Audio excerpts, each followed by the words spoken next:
them? Who's warming up the house for them? Who's getting everything ready for them?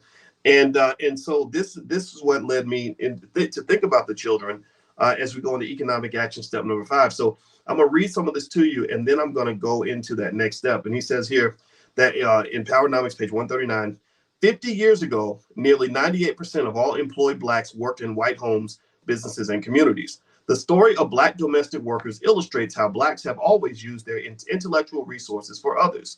There is a parallel in business. Domestics arrived before sunup to start fires and warm the homes of white families so they'd wake up and dress in comfort. Blacks then cooked breakfast, sent the kids off to school, washed, scrubbed, ironed, sewed, and cooked dinner for the white families. After feeding the family, cleaning up the kitchen, and putting the children to bed, these Black mothers would then return to their homes after dark. Did anyone ever wonder in all those years who was taking care of the Black children? I would like to know who is taking care of the Black community and Black businesses today when nearly 98% of all employed Blacks continue to work outside their communities in white businesses or offices. So basically, if you ever want to understand why Black people don't have any institutions or any businesses, ask yourself, who's pouring into Black-owned businesses? Who's pouring into Black institutions? We even even your Black celebrities don't really pour into Black-owned institutions that often. They will give extra. It's like I remember Will Smith was talking about why he got his first divorce. And this is 20 years ago. I heard this advice. I thought it was great advice.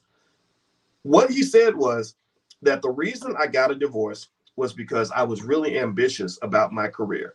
I was Mr. Work, work, work, go, go, go, nonstop, nonstop. And he said, I figured that that I would give my family whatever time I had left over after I finished working. But what he realized was that he said, I worked so much and I was so busy that there wasn't any time left over for me to spend with my family. So my family got nothing. My family time basically starved to death because I was so busy doing other things for other people or to pursue other priorities. So what he said, which is really important, is that if you want to have a strong family, your family has to be part of the infrastructure of all the things that matter to you in life. So you don't do family stuff last after everything else is done. You do family stuff first before other things are done. This is in a book called Traction. This is what they call building, what they call quarterly rocks. And what they say in this book is that this is what my team actually does, is they said that, so imagine a glass that is filled with rocks and sand. And imagine the sand is all the little problems that you have, all the little things that they just kind of distract you. And the rocks are your big goals for 2023, 2024, 2025, and beyond. So so imagine if you fill the glass halfway full with sand, and then you start putting rocks into the sand. Well, you're not going to be able to get very many rocks into the glass because you put so much sand in that glass. A better approach is to put the rocks in first, and then pour the sand in and let the sand fit in between the rocks. So I live my life like that. Every quarter of my life, I have my rocks. I have my 4 or 5 things that are going to happen no matter what, that are going to get my time and attention no matter what, right? The quarterly rocks might be talking to you guys. I talk to you guys almost every single day, no matter whatever else I have going on. Spending time with my family is another quarterly rock. I have to do it. Very important to sustaining the institution in my house. It's non-negotiable, Levon. Good, great term.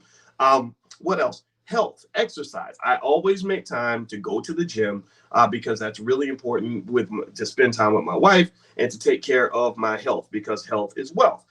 Calling my mama and my kids, right? Little things like that. And then, if I got extra time left over, I'll do some of the other stuff, but I don't do the other stuff before I do the main stuff. Right. So in your life, I think we all have to ask ourselves, what's the other thing and what's the main thing? How do we keep the main thing the main thing?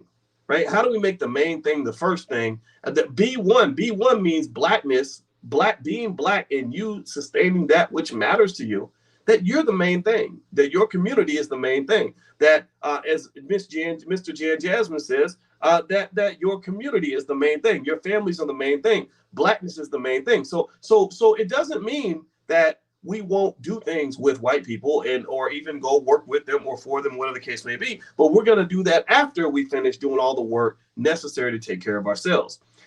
A lot of celebrities, unfortunately, and a lot of us really as a community have been trained to do the opposite. We're trained to give the black community whatever is left, the leftovers, the sloppy seconds. We'll go and we'll spend 40 hours a week, like no matter what, with a white business. That's a lot of time. That you spend more time at that job than you spend with your kids. So 40 hours a week building a white-owned business. Right. And then we will say, oh, I want to do something with the black community. So then maybe what we'll do is maybe on Saturdays, we might volunteer a couple hours at the Boys Club, or maybe on Sundays, we might go to a black church or something like that. But in general, the bulk of our time and energy is put into this other thing that we do during the week. And so the main thing is not the black community. The main thing is that job or whatever it is. Right. And a lot of celebrities will do that when they do. I look at what they do with their money. So you'll see some celebrities that, let's say that they make, they invest or give out 50 million, not 50 million, let's say $5 million in a year. Well, you'll find out that they invested maybe 4.5 million into white-owned businesses. And then they'll say, oh, I gave $200,000 to an HBCU.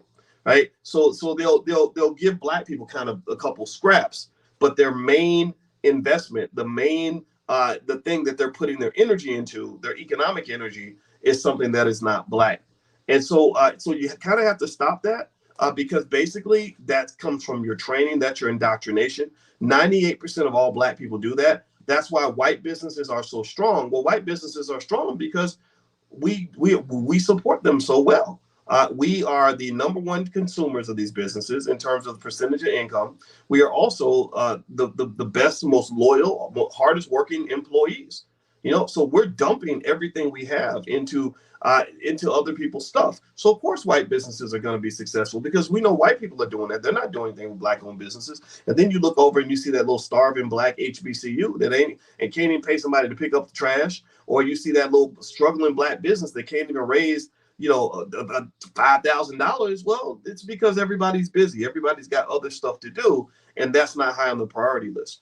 So let me read. So this is page 139, economic action step number 5. Establish solid root businesses within black communities. He says root businesses are those that are established based on competitive advantages within black communities. Besides offering consumer products and services, root businesses are critical because they stabilize the community by offering jobs and employment training and revenues for supported businesses and charitable organizations. Their identification with and location in the community would give them a competitive advantage as black behavior becomes more self-directed. Many root businesses already exist within black communities, but few are black owned. Many root businesses already exist in black communities. Root businesses, root businesses are businesses based on competitive advantages within black communities. Pay attention now, pay attention. A root business is a business that is established in a black community because of the competitive advantage that you have. So there are people who spot the things that you're good at. They spot the competitive advantages that you have. But then they go in and they're not owned by black people, right? So in Powernomics, which you can get a copy of powernomics.com, Dr. Anderson is saying that there are people who see that value that's in black neighborhoods.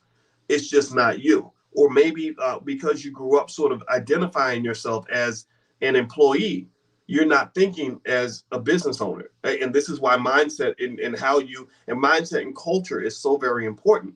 It's like if I go play, if I am built to be the best basketball player in the world, LeBron James used to be a football player. So if I was LeBron James and I was never introduced to the game of basketball and all I ever did was play football, then I'm not going to have a chance to truly fulfill my destiny because I'm thinking I'm supposed to go to the NFL.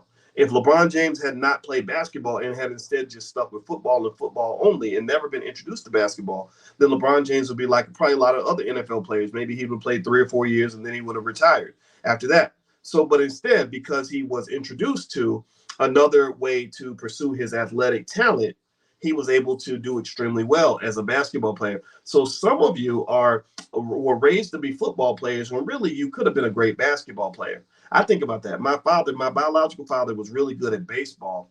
I heard. And if I wish he had taught me how to play baseball, because I was into track and field. That was my thing. I was the captain of the track team. I'm a big fan of track and field, but that wasn't my greatest natural talent. And basketball wasn't my, I'm 5'8", so that doesn't work out. Football, yeah, it's okay. But I'm not a big guy, but I was pretty kind of fast and kind of strong. So maybe I'd have been okay in football. But what about golf? I think I would have been a great golfer. Like, think about it. Imagine if I had somebody mentor me at the age of 12 or even 9 or 10 or 7 or 6 and taught me how to really go out there and do what Tiger Woods did. I think I could have been a professional golfer. I'm a pretty smart guy, I guess. Maybe. I say that humbly, right? Tennis. Tennis. I look at the way tennis is played and running and jumping. I was pretty good at that. Maybe tennis would have been a good sport for me. Baseball, right? But I never got exposed to those sports. I didn't know how to play those sports. I did not see myself as a golfer, right? So a lot of your kids don't fill the void, or a lot of not your kids, our kids don't fill that economic void, and really pursue those opportunities, massive opportunities in the community, because they don't identify themselves as business owners. They're waiting for a business owner to create a business so they can go apply for a job at that business. Or they see that the community doesn't have a grocery store, and there are people who say, oh, we need to go we need to go create a grocery store. But then there are other people who say, I need somebody to go build a grocery store so I can shop at that grocery store and I can work at that grocery store, right? So you have to have the kids that have the mindset that says, no, if there's not a grocery store there, I need to go be a part of the group that helps to create that grocery store. You understand? That's mindset. That's culture. Jewish people think that way. That's why Jewish people have so much wealth and power. So moving on. Let's see here. Their identification with a location in the community would give them a competitive advantage as Black behavior becomes more self-directed. Many root businesses already exist within Black communities, but few are Black-owned. They are usually owned by whites or Asians, and when sold, they are sold to non-Blacks. To develop Black-owned root businesses, Black communities should establish a system to buy out existing white and non-Black-owned businesses. Encouraging businesses to sink their roots deep in their own community is a very common practice in America. Whether it is Sears and Roebuck, Burger King, Kentucky Fried Chicken, or Jiffy Lube, business developers routinely construct and operate their first stores within their own communities. The same is true for ethnic immigrants. Asians and Hispanics open and operate businesses in their own enclaves first, before venturing into another group's community. After establishing root businesses, ethnic businesses remain ethnic businesses. Asian restaurants and cleaners remain Asian. The Jewish deli remains Jewish. Arab carpet businesses remain identifiably Arab. Where are the root businesses that Blacks established that they passed on from one generation to the next?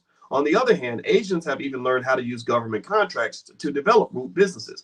Asians are automatically eligible for the Small Business Administration set-aside program because of their race. According to the Wall Street Journal, in New York City, Asians' share of SBA Small Business Administration contracts has soared from 3% to 64.1% within 10 years. From 3% to 64.1%. That's over 20x. I'll take a sip of coffee on that so we can process the magnitude of those numbers. That's intentionality. That's them being intentional about getting what they feel belongs to them, not mad at them for it. While Blacks get less than 18%, though over 90% of the Asians have been in this country less than 30 years and have the highest median family income in America, they don't vote very much, by the way. They have a very low voter participation rate. I'm not trying to be mean to anybody who really deeply believes in voting. I respect that completely, but they don't really vote that much. They vote for themselves. They vote for them dollar bills in the bank account. That's what they don't show up at the polls. They show up at the bank. They have the highest median family income in America. They've been here less than 30 years. They have devised methods to pass on their certification status to succeeding generations of Asian businesses.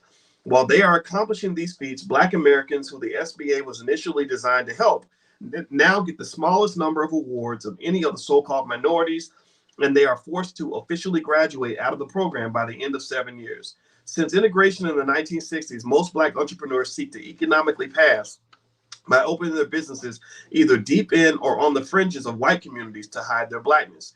Key personnel in these passing Black businesses, managers, receptionists, and sales representatives, are often non-Black. According to a researcher at the Minority Business Development Agency of the U.S. Department of Commerce, approximately 90% of the successful Black businesses within the Washington, D.C. metro area were located on the fringes of the Black city or in the surrounding white suburbs as of 1996. Let me tell you all a funny story. So there was a Black-owned hotel in Washington, D.C., very nice hotel. I don't remember the exact franchise or brand it was. We reached out to that hotel and we said, we have this convention and we want to have a convention at your hotel. It's going to be over a year from now. We'd like to know if you have space. They said, sure, we got plenty of space. Tell us about your convention. Well, our event planner said it's called the All Black National Convention. Right after that happened, suddenly they had no space. This is a Black-owned hotel. I kid you not. This was a Black-owned hotel, and suddenly they didn't have any space. We said, okay, so when will you have space? They literally said, like, we're booked up for the next 2 years. So they went from being completely open, this is a Black-owned hotel. And because we were called the All Black National Convention, suddenly the conversation went from, yes, we would love to have you, to, whoa, we don't want to be associated with that. I couldn't believe it. It was right in D.C., Chocolate City and all that stuff. Yeah, and so in many cases, for a long period of time, and I don't hold the ill will. I don't care. I'm not gonna give my money to somebody who don't want it. But it's a reminder that some of us are still a little bit afraid of Blackness. They're a little bit afraid of even if someone says, I really love being Black and I love Black people. That's seen as a little bit too radical, or they feel like that's going to undermine their business prospects. And some of them are just scared, because I would imagine that some white consumers aren't interested in supporting a Black-owned business if that business is a little too openly Black, right? Or if that owner is a little too openly Black or a little too associated with the rest of us. So, but that did really happen, and that was very shocking. I hit up a couple of friends of mine. One friend I have who's actually a billionaire in the hotel industry, and I said, this is unacceptable. This is crazy. I can't believe they did this. I'm not going to give them my money, but I just think you need to know that this is what happened. So let me keep reading. Black businesses that economically pass are in a double jeopardy. Not only must they hide their true identity, but they must also depend on white America for their resources and market opportunities. Because their roots are not with their own people in the Black community, they are vulnerable to white boycotts. Throughout history, Black businesses have often failed because they were boycotted by whites who resented Black success. Like, again, maybe this hotel, maybe that was their fear. If we get seen as a Black hotel having an all Black convention, then we're gonna lose our white customers. We're gonna alienate our white customers. And this isn't just for businesses. This is really true for anybody who, let's say a celebrity, who is doing really well in mainstream, making lots of movies or whatever.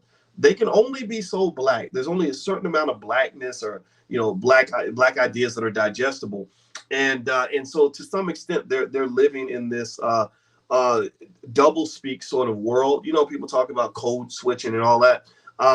This isn't just for businesses. I think there are a lot of, because remember, you are kind of like a business. You generate revenue, you have expenses, you have a value, a wealth. I could quantify your net worth in terms of your human capital. So you're a walking business if you work for somebody. So a lot of Black people that work in that space are in a very vulnerable position where they're afraid of being canceled if they get seen as being too Black.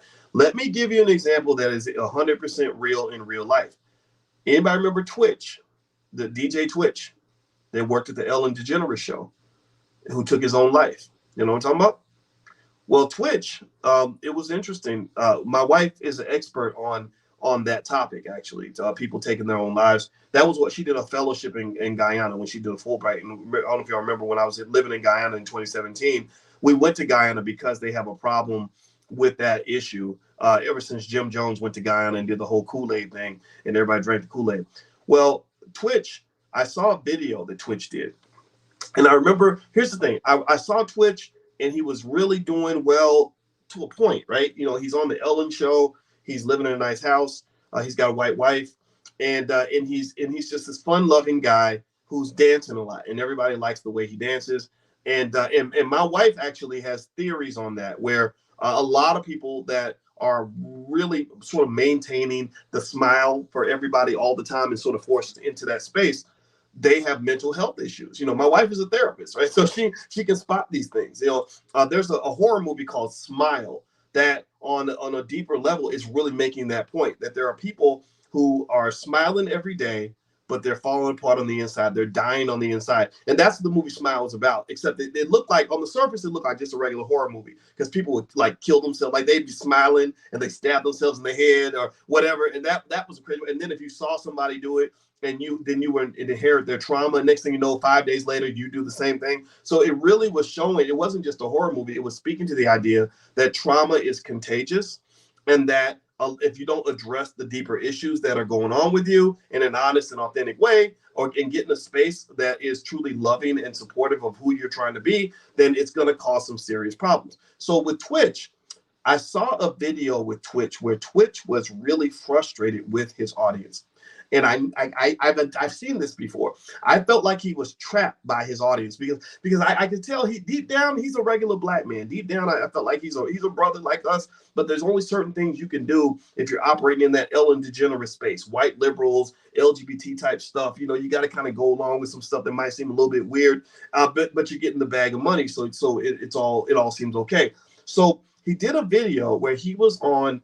He had gotten a little bit radicalized when, you know, right before the pandemic, when there were the police killings, right? And he was really upset with his fans, because he said, every time I talk about a black man being killed by the police, y'all tell me like, oh, you're overreacting, or oh, you need to be quiet, or oh, don't talk about that. And he was really frustrated by that, right? Because basically his audience, from what I gathered, again, I'm not an expert on this, but what I gathered was they were basically like, you know, just shut up and dance. Like, just dance for us and make us laugh. Like, that's why we're here. We're not here to hear about your issues. We're not here to hear about your people. We're not here to hear about black men dying like that. We want to laugh and have fun. And if you pay attention, a lot of the black people that do really well in those spaces are the black people who make everybody smile, like the comedians. There is a black guy, I kid you not, from an African country. Y'all probably know if you saw him. He has the largest TikTok following on earth.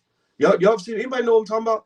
And this guy, I don't know his name though. He's from Africa, but he has the largest TikTok following like anywhere. And I watched some of his videos, and I could only watch about 2 or 3 of them. And I told my wife, I said, I get it why all these people love him. He's a damn clown. He's a clown. That's it. Every facial expression is like, and I literally saw him wearing a clown hat. He literally had a clown hat. So, you know, you're showing up as the clown, and you're fulfilling all these stereotypes, then you're going to get that following. You know, all these people are going to love you. And I'm not hating on him. I mean, good for him. Good luck to him. We need comedians and all that. So there's nothing wrong with that. But the problem is that there might be a point where he might wake up and say, I don't feel like being the clown today.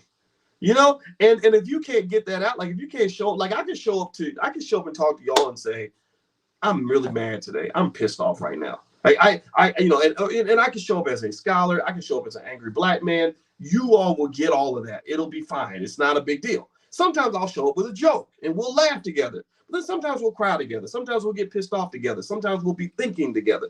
But if I am typecast, if I'm in a space where they only know me as the funny guy, then that's all I can be, is the funny guy. And if you step out of position, if you're not in that role anymore, then people are like, well, wait, what is this? What this? No, I don't like any of this.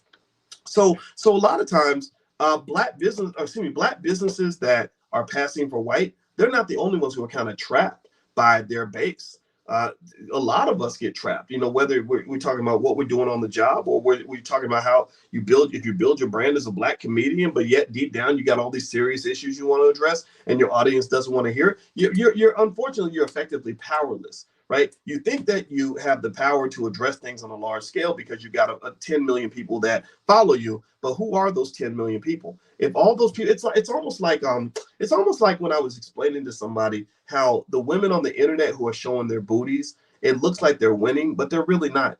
It looks like they're winning because she takes another picture, sticks a butt out, and she gets 10,000 likes on that picture. You're making the assumption that people are hitting the like button for a reason other than the fact that they just like your butt.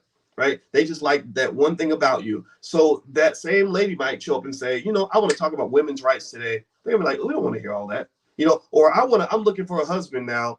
And a lot of guys be like, I'm not going to marry you. You're the lady who sticks her butt out on the internet. Like, that's not, my wife I don't want to marry a woman like that. Right. And so really, it's kind of the same thing. If you become wealthy and famous, you got to be careful. Like, people aim for wealth and fame and all that, but they don't think about how they get there and what the trade-off is. Sometimes your audience can enslave you. Sometimes the money can enslave you. And if you don't understand that and are okay with those trade-offs, then what will happen is the mental health issues might pop in. And I wonder if that was what might have been going on with Twitch. If you feel trapped, like, dang, if I really show people who I truly am, if I come out of the closet as this, intelligent, angry black man, then I'm going to lose my job at the Ellen Show. I'm going to lose all my followers. No one's going to support me. That's a very tough burden to carry. But then again, I'm only speculating at that point. I can't tell you why he did what he did. I just found it really strange that he was doing a TikTok dance the day before he killed himself. I'm like, what was happening here? What was going on here? It doesn't add up to me. All right. So anyway, let me keep going. All right. So and by the way, as we're talking, I want to remind everybody, if you want to get financial flashcards for your kids, feel free to go to my website, boycewatkins.com. We have flashcards for 4 areas. If you'd like to take a look at those, we have money. We have flashcards on investing. We have flashcards on real estate, and we have flashcards on credit scores, lines of credit, things like that. So you can feel free to take a look at that. If that'll help your kids. And also, some of you have businesses and you'd like to advertise on maybe my YouTube channel or something like that. If you go to drboycefinance.com, you can take a look at that and decide if that's something you'd like to do. So feel free to do that. drboycefinance.com. That's the website. All right. So let's see. Dr. Emerson says here on page 141 in Powernomics, he says, think for a moment and tell me what is wrong with this picture.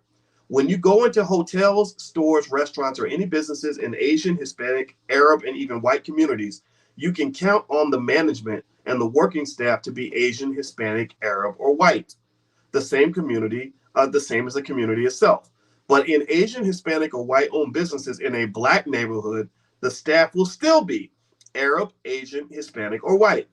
Establishing root businesses means that the management and the staff in the business located in black communities should be predominantly black, regardless of who owns the business. If that is not the case, blacks must insist on a change if they expect to have an alternative economy that they control. And that reminds me, when I was going through West Atlanta with my wife, and I saw that we ran through an area that was pretty torn down, pretty bad. The only buildings I saw that were not torn down and messed up was the church. I saw a big, beautiful church. And I also saw a corner store run by an Arab guy. And I also saw an apartment complex being built. And I looked at the people who were wearing the construction hats. Every single person that I saw was white or Hispanic. I did not see any black people making money in this poor black neighborhood building this construction project. Across the street from all the white and Hispanic construction workers making money building the apartment complex, I saw a group of black men sitting in front of an abandoned grocery store, just sitting there doing nothing. And then also down the street, when I saw the corner store run by the Arab guy, they had the bars on the windows. We stopped to get some Gatorade. I don't know. We could have been, for all I know, we could have been in danger running through this neighborhood. Because a couple people recognized me. And one guy said, well, Dr. Boyce, you running through West Atlanta? And I was like, well, I shouldn't be doing that. Where am I in trouble now? Am I in danger? And I don't know it. I didn't care. I said, well, I'm in shape now. If something goes down, at least I can run away. And we did that run. But I remember thinking about that in terms of the fact that if you don't stand up for what you have a right to have and what you have a right to own, and learn how to do that kind of in a very clear, authoritarian, non-apologetic way, then people will walk over you. People will exploit you. You got to understand that to some extent, you've been trained to be complicit in your exploitation. We can sit here all day and talk about what white folks are doing wrong and everything else. And I'm not going to disagree with you, but they're looking out for themselves. Asians look out for themselves.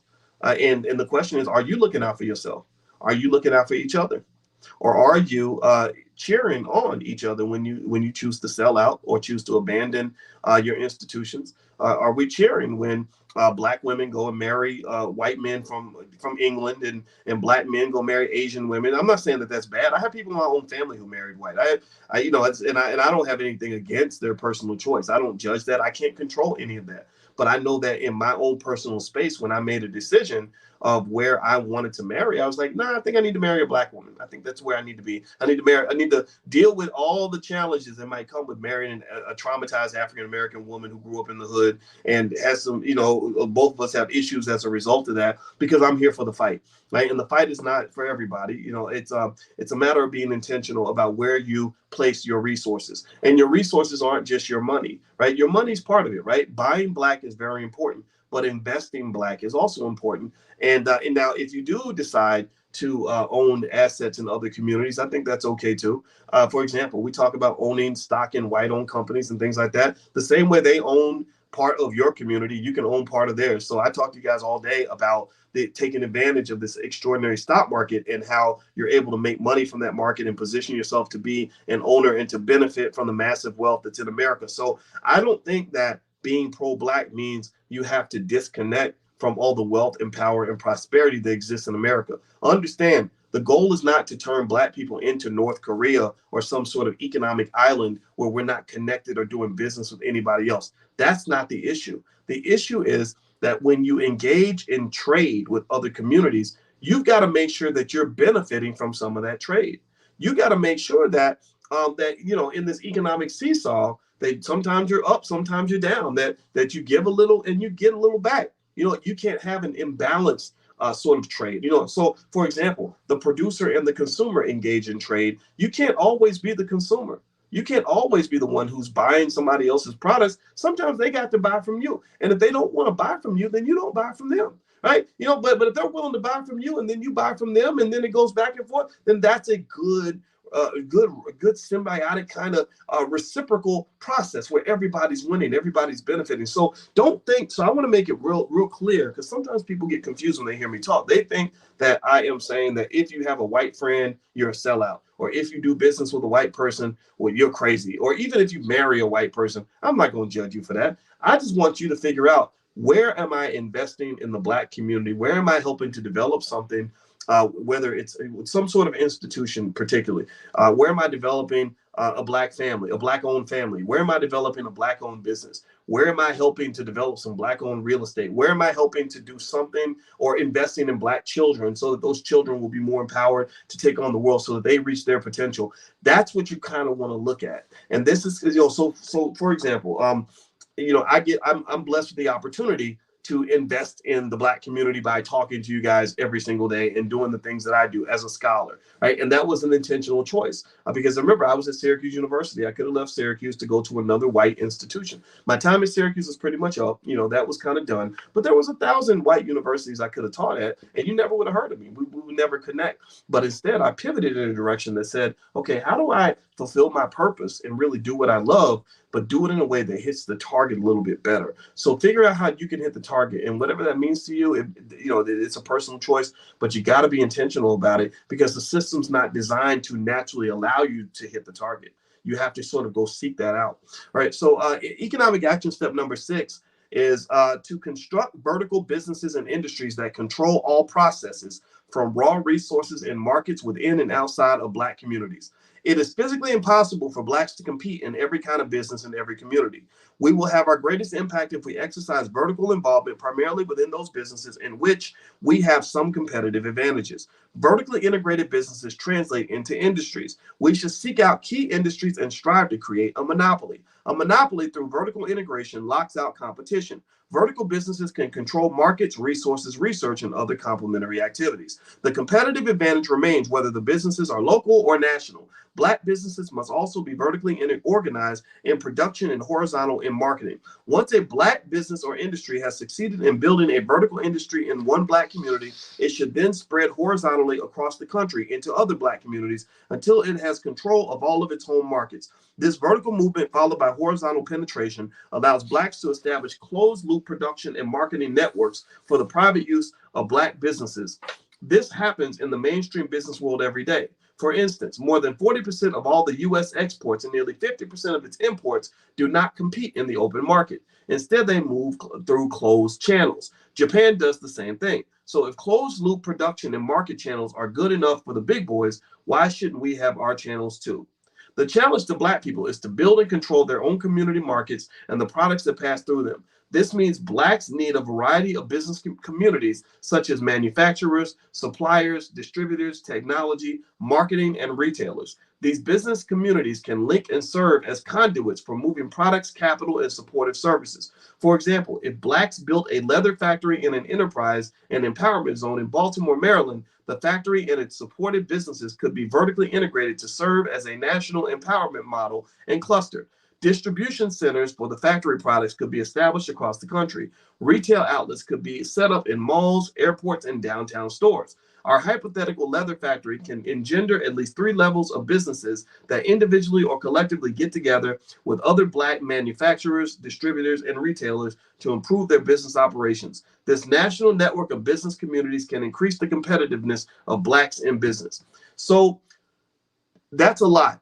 That's a lot, right? Dr. Anderson in Powernomics writes about sort of big picture industry level, sort of takeovers that might seem intimidating when you first look at them, right?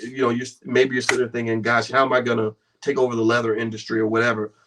I'm going to try to keep it simple, okay? In the book I just wrote, The 10 Commandments of Black Economic Power, in that book, I talk about how to build an economy, right? And it's very, very simple. There are 3 C's that build an economy. It's 3 markets. Markets are basically where you have a buyer and a seller, or you have people trading. You need a market for capital, so you can raise the capital to make your investment. You need a market for contractors, which is people that are going to do the labor once the investment has been acquired. And then a market for customers, which is where you're going to sell and export whatever you create through your process, right? So, for example, I want to sell sneakers. I need to raise, let's say, $10,000 to sell sneakers. So we form a capital market. I go to you guys and I say, hey, let's raise 10 grand so we can open up the sneaker business and get started. And then once we have the business, let's say we buy a building and some land and some raw materials. Well, then you need the contractors. You need the people that can actually take what you own, that capital now, and turn that into something that's sellable, that's a commodity or whatever, right? So we need people that are going to come in and help put the sneakers together or work with the customers and whatever it is, right? To do the work, to run the sneaker store or the factory or whatever it is, right? That labor is what matters. So like when white folks had all this land, that was their capital. And then their contractors were you, except you were unpaid contractors. So you were working the land. If you had not worked the land would not be ready for them to get any benefit from it. They got wealth from the land because they had your labor. So they had the capital, you became the contractors, but you were unpaid contractors. And then the customers, well, when they got the land, the capital, and then they got the contractors to do the work, the laborers, which was you, they would then make something like cotton. And then they have to go find customers for the cotton. Well, they had customers around the world that would buy the cotton.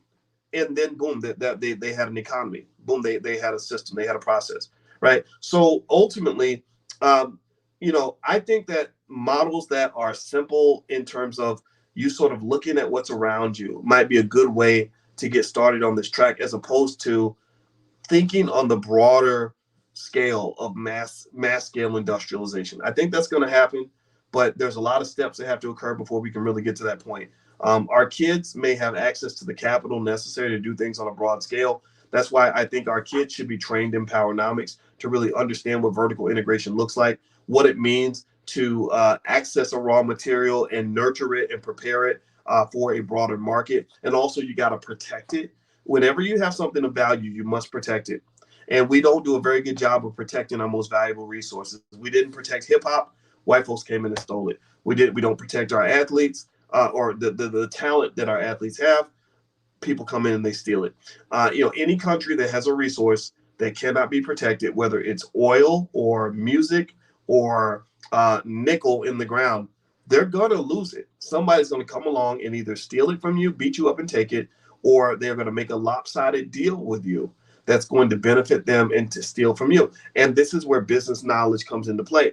The tech companies stole a big chunk of the music industry. The record labels, the Warner Brothers and all that. They had Sony. They had control of all these music rights, and Apple and all these tech companies came along and they're like, oh well, we just want to license some of your songs and put them on our little stupid little app. And they're like, well, what is an app? And what is this iPhone? And it was even before the iPhone, whatever it wasn't called an iPad. It was you know what I'm talking about. Whatever they had before the iPhone, where you just listen to the music and you could have a bunch of songs on an iPod. Thank you. They didn't know what an iPod was, right? Well, a lot of us remember those days before we even knew what an iPod was. So they didn't see it as a threat. They were like, sure, okay, yeah, you can license it. It won't cost you that much. And then these tech guys took this music and they got these long, lopsided contracts, and they took this music and made a fortune off of that. They killed it. They made a ton of money off of that. So then the record label was like, whoa, wait a minute, you jacked us of our wealth. Like, you messed us over. And they were able to get a little bit of wealth extraction from the process at that point on. But it was the understanding that the tech guys had of the power of their technology to change the world that allowed them to make lopsided deals with the record labels. And this happens all the time. There's a whole lot of situations where you'll sell something cheap without realizing exactly what you're giving up. And so ultimately, economic knowledge is very important for kids, because if our kids grow up understanding the value of things, and the having economic vision, the ability to see what something can become, they're not going to go and sell, something really powerful and wealthy, or something that could be very lucrative for a bargain basement price. If you don't see your worth, then ultimately people are going to extract your worth from you. They're going to steal from you. So just keep that in mind. So let's keep going. Let's economic action step number 7, Powernomics, page 142. Stop the capital drain out of Black communities. In other words, buy Black but sell to anyone. So take their money, but don't give them all of yours. Black America has a major problem: the flight of its disposable income into the pockets of racial, ethnic, and religious groups around the world. Black people have enriched every group except themselves. Without a sense of community and a vertical chain of obligation, and no guidelines on how they should spend their money, no product or business loyalty in the marketplace, Black consumers are easily persuaded to be penny wise and dollar foolish in their spending patterns. They shop for the best price when, for a few pennies more, they can maximize the benefits of their expenditures to include the Black community and the race. The few who are concerned about getting the best return on money spent or invested use too narrow a definition for measuring return. This goes back to what I was saying earlier. If you only measure on one criteria, then you're going to miss the bigger picture. Like if I go to the NFL Combine and I just say something stupid like the best players are the ones who run the 40-yard dash the fastest, I'm going to really I'm going to cost my team a lot of money, because I'm going to pick the worst players. Because all I'm picking is based on one criteria. So a lot of people, when they spend money, they'll say, oh, well, I'm going to go to the white business because it's a little bit cheaper, when they're not looking at all of the benefits that come with buying Black, right? To where, and this is a thing that I do advocate for. Actually, in my book, The 10 Commandments of Black Economic Power, I talk about the Black tax. Like paying the Black tax is a positive ROI investment. Spending a little bit more for a Black product if you have to is beneficial, because then your dollar is going to multiply itself. If I spend with a Black-owned business and they spend with another Black person and another Black person, then that $1 has become $3. So that money has a value that goes far beyond just the dollar that I spend. Whereas if I spend that same dollar at Walmart, Target, or Kmart, that $1 will only be worth $1. That money is going to disappear as soon as I spend it, and they don't give their money back. They don't get rich. They don't become billionaires by giving all their money away to Black people. But Black people make them billionaires by us giving all of our money to them. All right. So let's keep going. To achieve the Powernomics vision, return on investment should be measured in its broadest sense, in personal economic as well as group socioeconomic terms. For every penny spent, the Black consumer should know what benefits the group receives in political, social, educational, and economic terms. Not only does our money go into the pockets of competitors, it comes back and is used against us. So you give them the weapon, and then they use the weapon to come back and get you. How about that? Ain't that something? Like, you literally empower your adversaries. That's deep. They think about this. Most Black people who are, especially public figures, who are scared of their own shadows, who who are afraid to do anything beneficial to black people, who are worried about being canceled and doing things that don't make any sense. It's because of money. It's because of economic power. Somebody controls that bag. So if you control that bag, if you control your source of economic power, then that's the key to your freedom.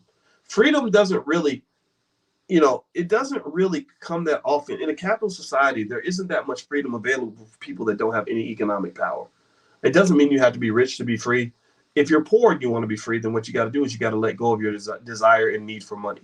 That's another pathway to freedom. See, a lot of people think that the key to freedom is having all the money in the world, and that's not always true. Sometimes simply letting go of your need and desire for money is another pathway to freedom. If I don't want what you selling, if I don't want what you got, then I'm free of that. You can't control me with that.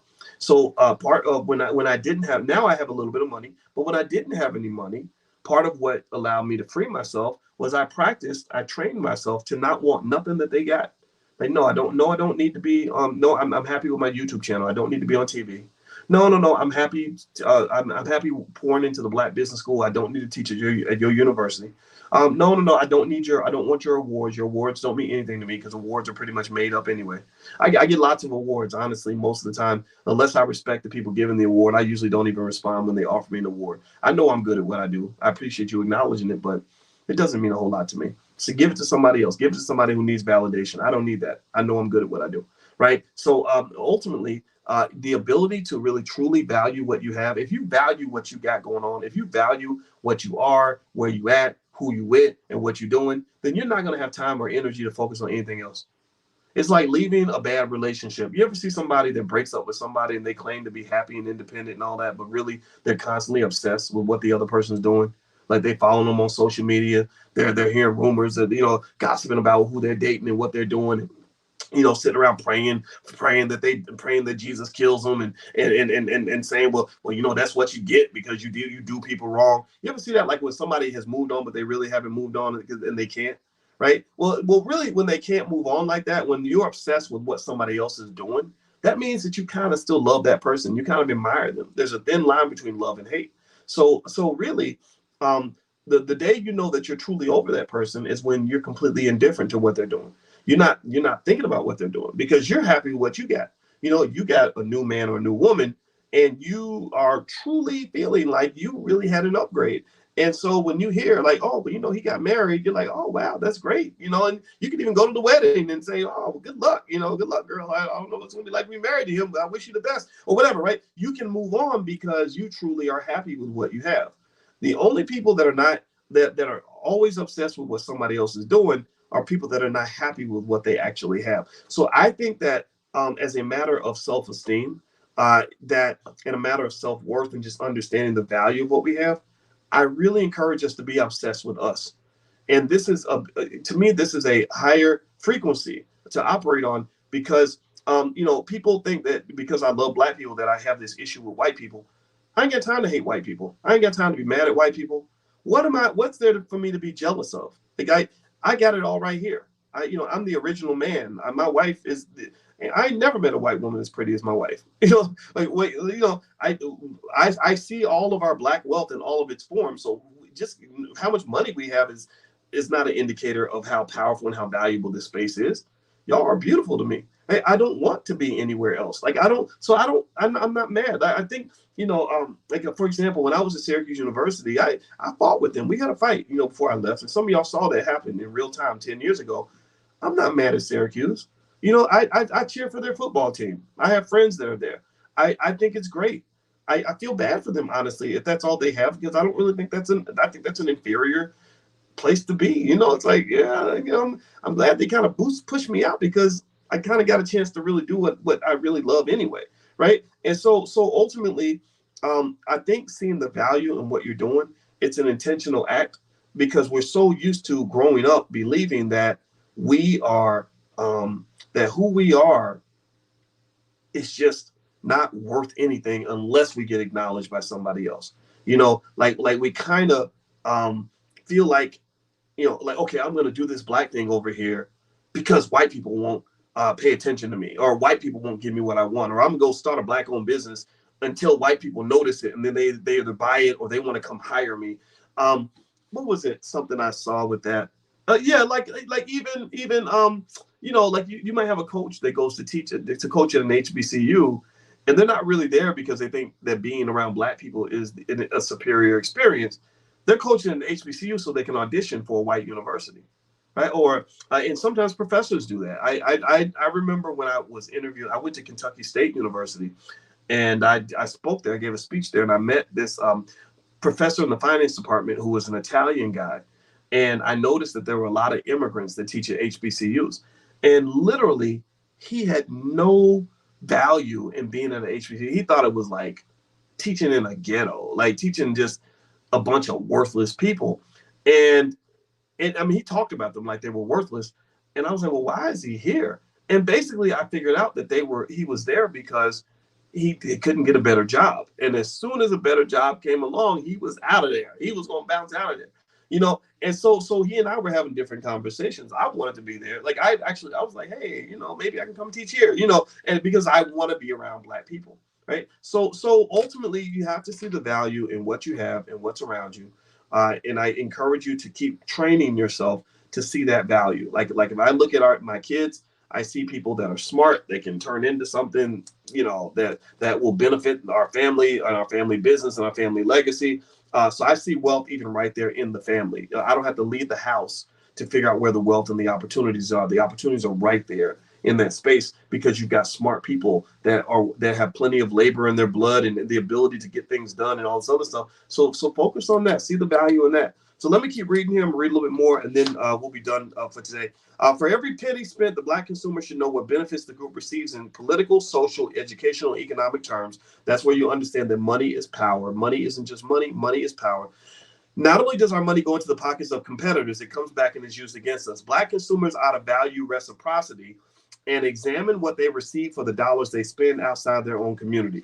Black American spending patterns deprive them of their greatest potential for power, a flow of financial capital. The statistics we have used paint the picture.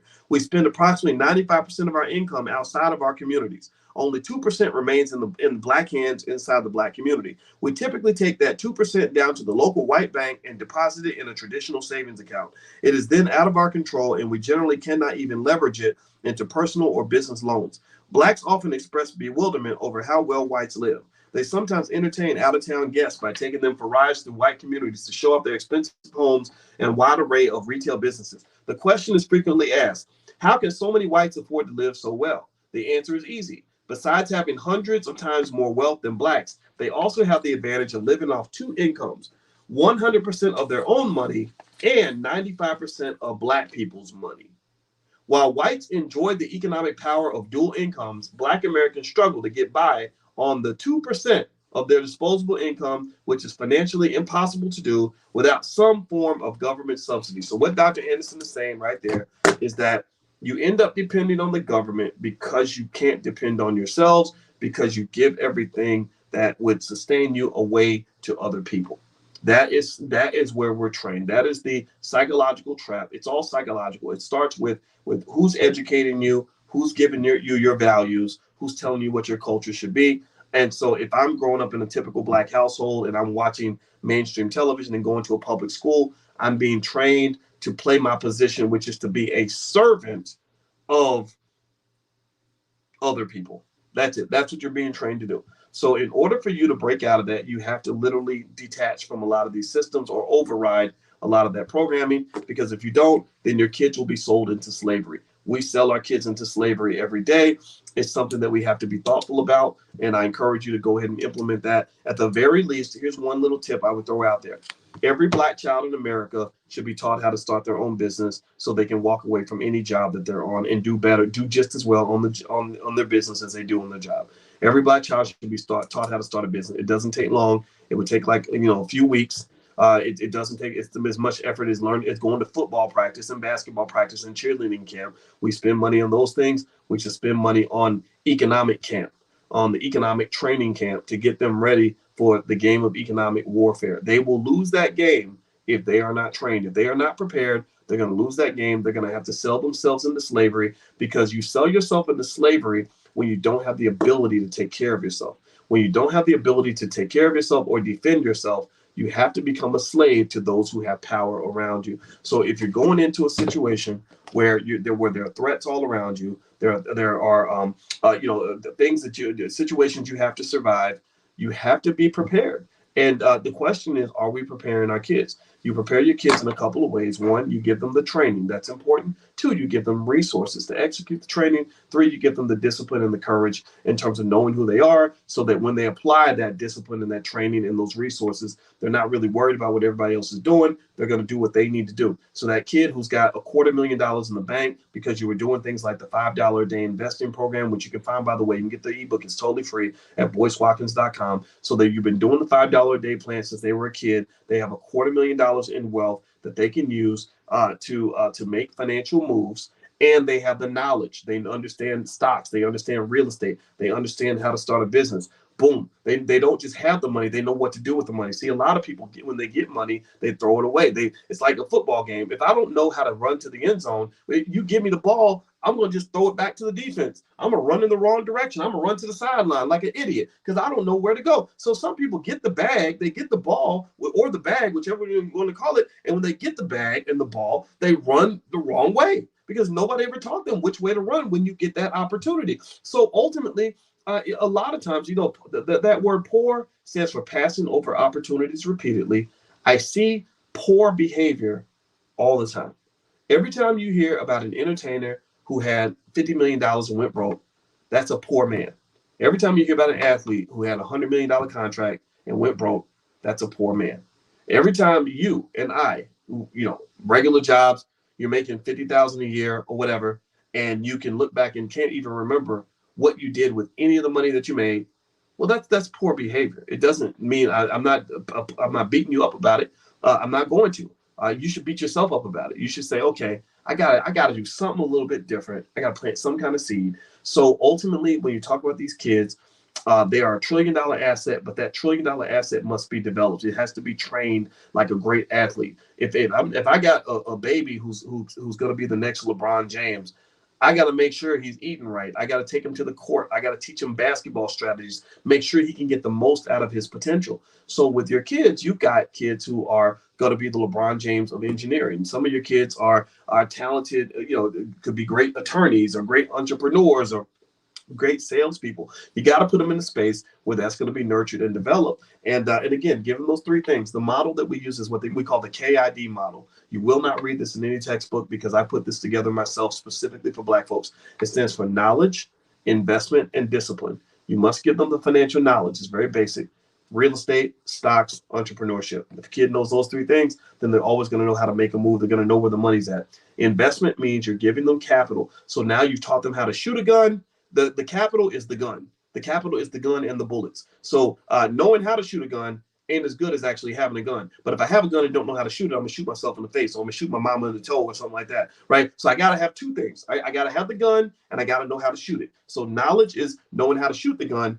The investment is actually the gun itself. And then discipline. Discipline means knowing when to shoot, what target to aim for, how to fight a battle, how to design a battle plan and stick with it. Right. So that discipline piece is really important because I see a lot of people that have the investment and they have the knowledge, but they don't apply it in the right way. It's almost like that person who's the gym coach who's overweight, right? Who knows everything you're supposed to eat, the workout you're supposed to do, but they don't have the discipline to actually do the workout because their value system is all jacked up. So ultimately, those values and that culture and making smart decisions, little things like that are critically important for kids because when they get to that point where they got a bag full of money and they know what to do with that money, they have the discipline to connect what they should do with what they actually do. Right? A lot of us know what we should do, but we don't do it. Like I know, for example, that I'm not supposed to eat certain fatty fried food or whatever. Sometimes I have discipline and I'm eating things like this banana, but then sometimes I might scarf down a cheeseburger, and that's not the most disciplined version of myself. Right. So even when you know what to do. So remember, it's not just a knowledge gap. We talk about wealth as a knowledge gap. Like people just don't know what to do. A lot of people know what to do. Dr. Boyce Watkins and people like me have been on the internet since forever. You can find 20,000 videos I've done on wealth and economics right there on your phone. But so it's not a lack of availability of knowledge. It is culture. It's values. You know, if you are sitting there broke and mad that you don't have any money, but every time you open up your phone, you're watching videos where some rapper is talking about who he shot yesterday and how many babies mamas he's got, then you're basically violating that third rule of discipline. You know, you're not actively seeking out the things that are going to improve your life, so your life is going to be pretty bad, right? So train your kids on that. I think that will give them a head start in the world. If you want to take a look at our Black Business School for Children, by the way, in the Black Business School, feel free to go to blackmillionairesoftomorrow.com. Also, our financial flashcards and all that stuff. You go to my website, boycewatkins.com. You can find all that stuff up there. So feel free to go take a look at that. And also, my new book is up there. So any tools that we have that can help you achieve that goal, feel free to take a look. And also, somebody asked if I'm going to Dallas on the tour. Yeah, I think the cities that I'm going to tour are, and you're welcome to fly in. I guarantee you it'll be worth it. So I'll try to tell you guys in advance in case you want to plan a trip to come out to one of the cities. I know we're going to LA and Philly and Dallas and Chicago and Houston and New York and like Brooklyn, I think, though, like the borough, like not the New York City. So those are 6 cities that I know for sure. No, Tony, sorry, we're not Seattle. We have to go to places where we know we have a reasonably strong possibility of having the turnout level that we need in order to make it profitable. Planning tours, just in case you guys want to know, it's a lot of work, and there's a whole team. It's very expensive, and you know you got to raise the money and invest it and all that stuff, which I don't mind doing. But we really kind of need to know that on the back end that the investment is going to work. You know, because our margin of error is a little bit thinner in terms of where we allocate and deploy our capital. Okay, but yeah, we are going to do those things. And so if you want to join us, I'm not just going to be there to give a speech and sign books, which I'll do that too, but I'm also going to do a deep dive training on the book. Right, so all 10 of the commandments, we will go through each one. I would talk about how to implement it, exactly what it means, kind of give you the whole color commentary in terms of breaking it all down for you so you can really understand it. So if you're interested in being a part of that, I will keep you guys posted. And I hope you guys have a good night. So thank you all for hanging out. We'll be back next week with the Dr. Boyce Book Club. And don't forget also, if you haven't gotten Dr. Claude Anderson's book, Powernomics, you can go to powernomics.com. So have a good night, everybody. I'll see you guys next week. Take care now. Bye-bye.